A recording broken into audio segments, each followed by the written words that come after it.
अब देख तू अब तू गया बेटा. एक फॅन चालू केल्याने वाटे लागले बापूस तिथं बंद करतो. फाल्या सकाळी पेट्रोल गावात की नाही गावात देव जाणो, एक इलेक्ट्रिक गाडी घेऊन टाकू मस्त वेगळी. अच्छा. महिना रे लाईट बिल बापूस तिथं भरतो.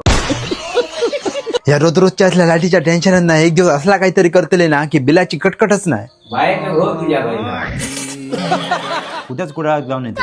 कारण ह्या सगळ्या समस्यातून मुक्ती म्हणजे देवी महालक्ष्मी कंपनी कुडाळ यांच्याकडे क्वालिटी सोलर बसवून मिळतात. तो एकदा बसवले ना की पोलावरच्या लाईटीचा टेन्शनच नाही. मेन म्हणजे रत्नागिरी कोल्हापूर मधले कॉन्ट्रॅक्टर हैसर येऊन सोलर बसवून जातात आणि सर्व्हिस लांबची असल्यामुळे आपले भरपूर पैसे घसाटतात. आता देवी महालक्ष्मी कंपनी ही कुडाळ मध्येच असल्यामुळे पैसे पण बऱ्यापैकी वाचतात आणि सर्व्हिस पण चांगली मिळतात. लुमिनोज मायक्रोटेकचे ऑथोराइज डिस्ट्रीब्युटरशिप यांच्याकडे जा आणि हे कंपनीवाले MSCB चे अधिकृत वेंडर असत. आतापर्यंत यांचे 300+ प्रोजेक्ट केलेले असत. यांच्याकडे स्टाफ सुद्धा मोठ्या प्रमाणात असतात आणि क्वालिटी काम असल्यामुळे रिपीट कस्टमर पण असत. एकदम बेस्ट सर्व्हिस आणि 2 वर्ष फ्री मेंटेनन्स सुद्धा करून मिळतात. काही प्रॉब्लेम झाल्यास 24 तासाच्या आत माणूस येतात. एवढाच नाही तर 78,000ची गव्हर्नमेंट सबसिडी सुद्धा मिळते. 5.5% कर्ज सेवा सुद्धा उपलब्ध असा. म्हणजेच MSCB work, bank loan, subsidy ही सगळी कामं देवी महालक्ष्मी कंपनी करून देतेली. याशिवाय 30 वर्षाची वॉरंटी कंपनीकडून तुमका मिळतेली आणि महत्वाचा म्हणजे सोलर साठी तुम्ही घातलेले पैसे 2 ते 3 वर्षात रिकव्हर होऊन जातले. तर मंडळींनो, तुम्ही सुद्धा तुमच्या घरासाठी, शाळेसाठी, हॉस्पिटलसाठी, हॉटेलसाठी सोलर शोधताय तर आजच भेट द्या कुडाळ मधल्या देवी महालक्ष्मी कंपनी. धन्यवाद.